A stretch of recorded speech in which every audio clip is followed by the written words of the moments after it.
नमस्कार दोस्तों, मंजिस मैथमेटिक्स में आपका स्वागत है। आज हम लोग नंबर सिस्टम में बिल्कुल डिफरेंट टाइप के कुछ क्वेश्चंस हैं उसको देखेंगे। और ये देखने में तो बहुत हार्ड लगते हैं लेकिन बनाने में उतना ही आसान है। और उसका सिर्फ एक ही ट्रिक है जिसको देख के आप मौखिक ही बिल्कुल 2 सेकंड में क्वेश्चन पढ़ने के साथ ही आंसर निकाल सकते हैं।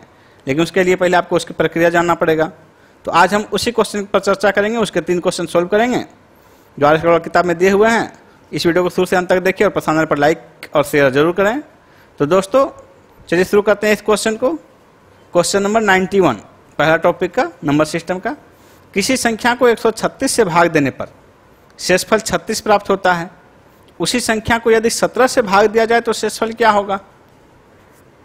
ये देखने में तो बड़ा मुश्किल लग रहा है, लेकिन यहाँ देखिए इस तरह का जो भी क्वेश्चन रहेगा, यहाँ एक चीज ध्यान रखना है कि आपको ये पॉइंट जो है पहले 36 से भाग दें, लेकिन 17 से जो भाग देंगे ये 17 जो है निश्चित रूप से 136 को भाग देगा। 17 जो है 8 बार में भाग दे रहा है। 17 गुना 8 136 हो रहा है।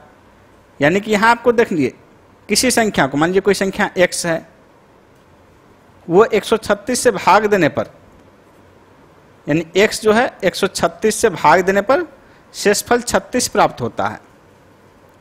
अब इसी को जो है 17 से भाग देना है। यहां ध्यान दीजिए कि जो संख्या 136 से पूरा भाग लग गया, जितना भी इसका मैटर था 136 से पूरा भाग लग गया, वो 17 से भी भाग लगेगा, क्योंकि 17 136 को भाग दे रहा है पूरा 8 बार में। तो ये अगर जितना बार में था ये 36 शेषफल प्राप्त यहाँ हो रहा है। यहाँ जो भी कुछ था इसका 8 गुना में ये भी भाग दे देगा 17। अब जो बचेगा शेष, सिर्फ इसको इससे भाग दे देंगे 17 से 36 को, और जो शेष बच जाएगा वही हमारा आंसर हो जाएगा। यानी कि उसी संख्या को 17 से भाग देने पर तो जो शेष बचा है, सिर्फ शेष को 17 से भाग दे दीजिए, जो आंसर निकल जाएगा वही हो जाएगा। शेषफल क्या होगा, तो 17 दूनी 34, 2, तो आंसर हमारा हो गया 2। यानी कि इस तरह के क्वेश्चन में एक चीज ये निश्चित रूप से होगा कि जो पहले वाला भाजक होगा उससे ये नया वाला भाजक निश्चित रूप से उसको भाग दे देगा। और ऐसी स्थिति में तो इससे जो भी संख्या पूरा भाग लग रहा था इससे भी लग जाएगा, और जो शेष बच गया उसमें सिर्फ शेष को ही हमको नया भाग दे देना है। यानी इस क्वेश्चन में सिर्फ 17 से भाग दे दिए 36 में, जो शेष हो गया वही हमारा फाइनल शेष हो गया। इसी प्रकार नेक्स्ट क्वेश्चन देखिए और इसको क्वेश्चन पढ़ने के साथ ही सॉल्व कीजिए। किसी संख्या को 156 से भाग देने पर 29 शेष बचता है। उसी संख्या को 13 से भाग देने पर क्या शेष बचेगा। तो यहाँ जो ध्यान देने का था कि 13 जो है 156 को निश्चित रूप में भाग कर देगा, तो इसलिए 156 जितना बार भाग दिया उतना तो शून्य कर दिया उसका। अब शेष जो बचा था उस शेष में 13 से भाग दे देंगे, जो शेष बच जाएगा वो फाइनल शेष हमारा होगा। 156 जो है 13 जो है 156 को 12 बार में भाग कर देगा। देख लीजिए 13 गुना 10 130, उसके बाद 26 बचा 2 बार में, तो 12 बार में ये पूरा भाग दे देगा। ऐसे क्वेश्चन में निश्चित रूप से ये भाग लगेगा, इससे नए भाजक से पुराना भाजक निश्चित रूप से भाग लगेगा। अगर आप कहेंगे, ये मन में सवाल उठ सकता है कि अगर भाग नहीं लगे तब, क्वेश्चन ऐसा है जिसमें ये भाग नहीं लगे, तो ऐसा क्वेश्चन आपको नहीं रहेगा, ये क्वेश्चन नहीं बनता। क्वेश्चन देने का मतलब नहीं है कि आपको बनाने में वो 10 मिनट लगे, ऐसा क्वेश्चन एग्जाम में नहीं देगा ऑब्जेक्टिव में। सिर्फ ऐसे क्वेश्चन होंगे जो कि खास ट्रिक को धारण करते हैं, अदरवाइज गुना भाग करने में बहुत टाइम लगेगा। जैसे स्क्वायर वाला ही हमने देखा कि 1 square plus 2 square plus 20 square तक था।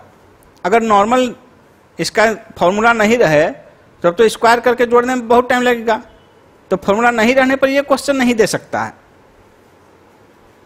फॉर्मूला अगर इसका ना रहे तो ये क्वेश्चन नहीं दिया जा सकता है, क्योंकि फिर आपका यही 15 मिनट खाएगा और 10 मिनट। तो इसलिए जो क्वेश्चन आपको टफ लग रहा है उसका निश्चित रूप से कोई ना कोई शॉर्ट ट्रिक है जो कि एग्जाम में आपसे शॉर्ट ट्रिक जानना चाह रहा है। तो इसमें अगर आपको लगता है कि ये भाग नहीं दे उसको, तब तो नहीं बनेगा। निश्चित रूप से अगर ये भाग नहीं देगा तो इस तरीके से नहीं बन पाएगा। लेकिन वैसा क्वेश्चन ही आपसे नहीं पूछा जाएगा, जो भी रहेगा वैसा क्वेश्चन बनाना इस किसी भी तरीके से पॉसिबल नहीं है। इसलिए जो भी एग्जाम में क्वेश्चन रहेगा आपको इसी तरह का रहेगा। तो ये देखिए 156 को 13 से पूरा भाग लग गया। अब हम 13 से सिर्फ 29 में भाग दे देंगे। 13 दूनी 26, 3 बच गया, 3 हमारा शेष हो गया। उसी तरह नेक्स्ट क्वेश्चन देखिए।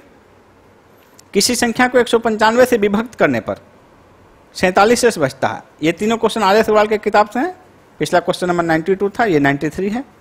किसी क्वेश्चन को 195 से विभक्त करने पर 47 शेष बचता है, यदि उसी संख्या को 15 से विभक्त करें तो शेषफल क्या होगा। यानी कि यहाँ 15 निश्चित रूप से 195 को भाग करेगा। देख लीजिए 15 गुना 10 150 और 13 बार में 15 13 बार में विभक्त करेगा इसको। तो अब जो है 15 से सिर्फ 47 में भाग दे देंगे, जो शेष बच जाएगा वही आंसर हो जाएगा। 45 के बाद 2 बच गया शेष, इसलिए इसका आंसर हो जाएगा 2, ऑप्शन सी। दोस्तों तो इस ट्रिक को ध्यान दीजिए बिल्कुल, ये 2 सेकंड में क्वेश्चन पढ़ने में जितना टाइम लगे आपको, क्योंकि आपको 15 से 47 में भाग देने में समय नहीं लगेगा, इसलिए इस क्वेश्चन को पढ़ने के साथ ही आपका आंसर निकलेगा। और इस तरह के क्वेश्चन यदि आपके एग्जाम में आते हैं तो निश्चित रूप से बहुत समय बचत करेंगे, जो कि कुछ क्वेश्चन अगर लंबा खींचेगा तो उसको बनाने में मदद करेगा। तो दोस्तों यदि यह वीडियो आपको पसंद आया हो तो इसे लाइक और शेयर जरूर करें। और दोस्तों हमारा अगला वीडियो जल्दी ही आएगा, उसे देखना नहीं भूलेंगे। धन्यवाद।